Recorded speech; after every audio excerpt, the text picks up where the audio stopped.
Todo empieza aquí, con el pueblo judío. Un pequeño pueblo que ha sido dominado a lo largo de muchos siglos por los imperios poderosos de la zona. Es un pueblo especial porque ha desarrollado la idea de ser el pueblo elegido por Yahvé, su Dios, y además esperan que algún día Dios les envíe un Salvador, un Mesías que les libere. Alrededor del año cero, la situación de este pueblo no es buena. Están dominados por el Imperio Romano y al mando de unos dirigentes totalmente despreocupados por su gente. Y justo en ese momento llega él, Jesús, un hombre de familia humilde que durante sus últimos 3 años de vida se dedica a predicar, a difundir un mensaje muy potente y novedoso para aquella cultura. Fíjate, a través de su mensaje incita a la gente del pueblo llano a ser solidarios unos con otros y a los ricos los critica de forma dura e hiriente. Era un hombre con mucho carisma, por lo que resultó muy convincente y reunió muchos seguidores. De hecho, empieza a pensarse que Jesús es Cristo, el enviado de Dios que tanto tiempo llevan esperando. Se hace tan popular que se convierte en una figura muy incómoda para las autoridades judías y acaban matándolo en la cruz. Pero con ello no consiguen su objetivo. Como sabes, Jesús tuvo 12 grandes discípulos, los 12 apóstoles. Estos se convierten en los grandes profetas de su mensaje, primero en Judea, pero luego al también ser perseguidos se dispersan a lo largo del imperio. Ahora conozcamos a Pedro. Según la Iglesia Católica, yo, Pedro, discípulo de Jesús, fui nombrado el primer papa, ya que toman como referencia Mateo 16:18, donde Jesús dice: Yo digo que tú eres Pedro y sobre esta piedra edificaré mi iglesia. Sin embargo, no toman en cuenta la carta que le escribí a las iglesias de Asia Menor, en donde les digo que la piedra principal y la piedra viva es Jesús, únicamente Jesús.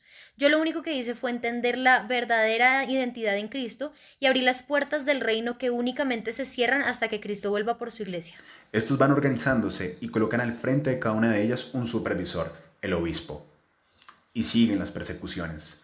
De hecho, durante diferentes épocas, las autoridades del imperio persiguen e incluso condenan a muerte a los llamados cristianos. Surge así la figura de mártir. Todo cambia en el 313. Los seguidores de la nueva religión son cada vez más, y el emperador de entonces, Constantino, quiere tenerlos de su lado. ¿Qué hace entonces? Legaliza el cristianismo.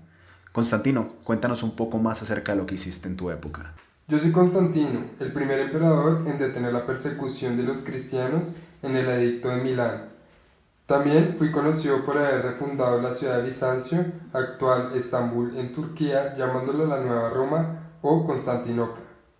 Facilité la convocatoria del primer concilio de Niza, que produjo la declaración de la creencia cristiana conocida como el Credo de Niza. Reformé la corte, las leyes y la estructura del ejército. Hice construir la basílica en Roma, el lugar donde, según la tradición cristiana, martirizaron a San Pedro. Apoyó financieramente la construcción de la iglesia del Santo Sepulcro en Jerusalén. Ayudé a que los cristianos obtuvieran una mejor posición económica y social. Hice que los paganos fueran perseguidos y les devolví la arepa así como ellos perseguían a los cristianos. Soy un gran héroe en las iglesias ortodoxas debido a todo lo que pude ayudar a impulsar la creencia cristiana. Soy conocido también por ser un gran emperador en mis diversas victorias romanas. Así se acaban las persecuciones y para el siglo V el cristianismo se extiende ya por todo el imperio, pasa a convertirse así en la religión oficial y se seguirá expandiendo hacia el norte poco a poco.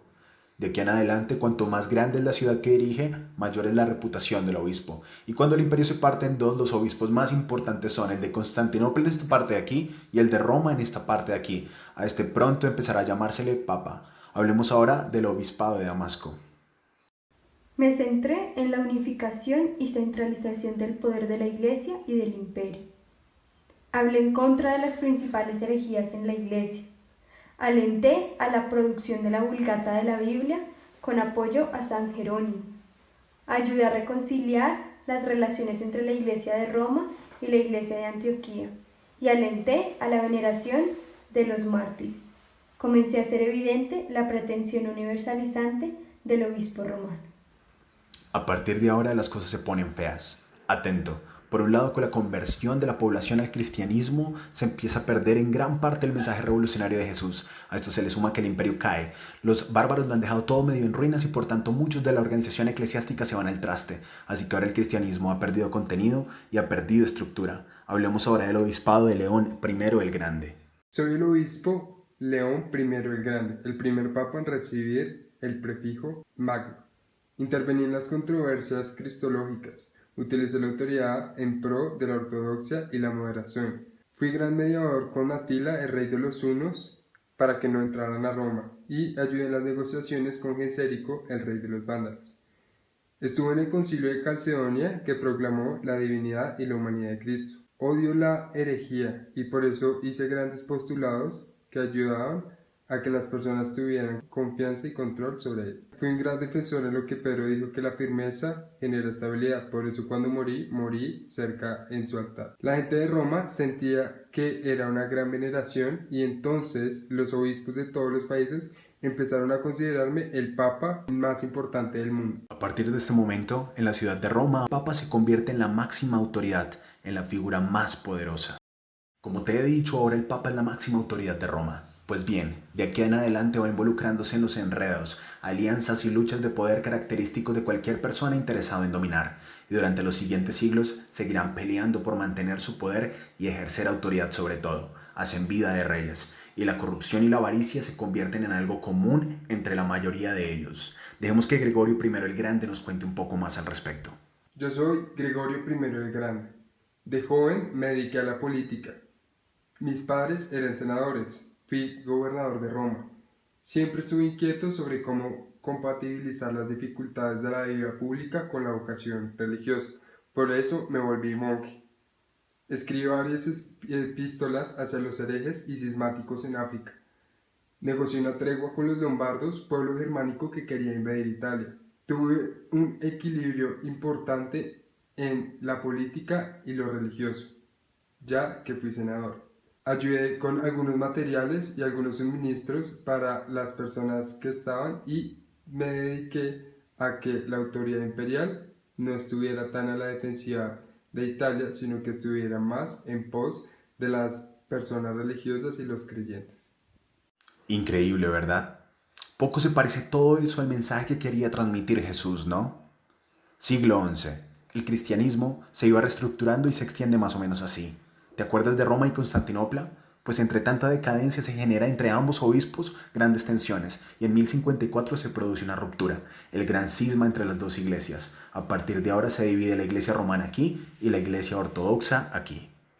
Dejemos que Gregorio VII nos cuente qué vivió en esa época. Hola, soy Gregorio VII.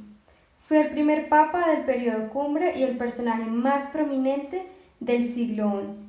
Reformé el clero. Establecí el celibato sacerdotal. Consolidé de manera definitiva el principio de la independencia eclesiástica y de la superioridad del poder papal sobre el poder civil. Creé las cortes eclesiásticas y establecí como norma básica el nombramiento de los obispos y arzobispos por el Papa romano. De esta manera, las coronas perdieron varios de sus privilegios sobre la Iglesia en sus respectivas jurisdicciones. Por otro lado, a principios del siglo XI empiezan las famosas cruzadas. Los papas, en lugar de buscar un acercamiento con el Islam entre este año y este año, arman ejércitos compuestos por soldados europeos que en nombre de Dios y el cristianismo acuden a los santos lugares, a los sitios donde ocurrió todo para liberarlos. Aunque te cuento una cosa, el objetivo de fondo era poder tener control sobre el Mediterráneo, que como sabes tiene un gran interés comercial. Paralelamente, está ocurriendo otro episodio oscuro. En 1184 surge la Inquisición, que fue especialmente importante en toda esta zona.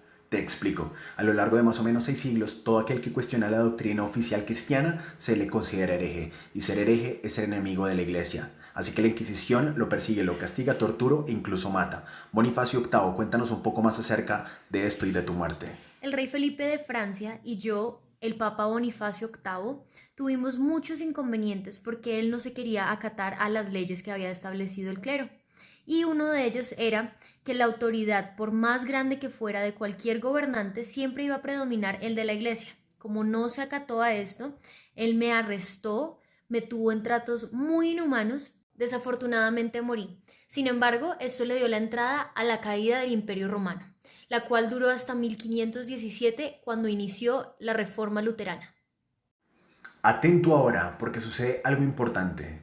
En el siglo XVI aparece en escena Martín Lutero, un monje alemán que se queda escandalizado cuando va a Roma y se encuentra con todo el desastre que te he contado de la jerarquía eclesiástica, así que emprende lo que se conoce como la Reforma Protestante.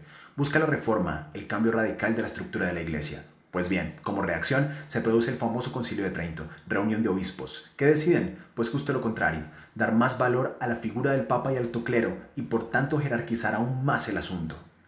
¿Qué pasa entonces? Pues que el luteranismo se separa de la Iglesia romana. Posteriormente otros movimientos religiosos hacen lo mismo y crean iglesias protestantes por toda esta zona.